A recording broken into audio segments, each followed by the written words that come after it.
Local community is honoring a soldier who died a hero. Rockbridge County High School wanted to do something to recognize the Army captain from Lexington. 10 News reporter Irisha Jones was there for the special presentation for one of their own, Captain Andrew Ross.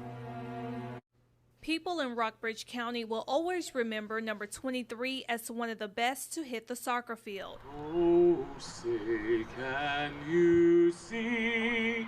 Captain Andrew Ross was a phenomenal soccer player at the school. His father, Stephen Ross, was his coach for many years. He could play with both feet. He had good training down in Roanoke. Friday night, Rockbridge County High School retired his jersey. They don't just do this for anybody. Sarah Geisen, Andrew's sister, shared a common love for the game. He had a little bit more in the talent area with soccer, so he could talk trash with me a little bit. Soccer was a big part of his life, even in the military. It built who he was before West Point. It really got his leadership role solidified, and then he could build on that from there.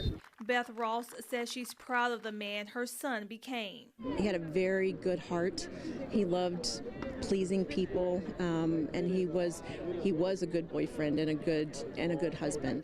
The Green Beret paid the ultimate sacrifice. He and 3 others were killed in November when their vehicle was hit by an IED in Afghanistan. We all know that Drew was doing exactly what he wanted to do. Lost a big chunk.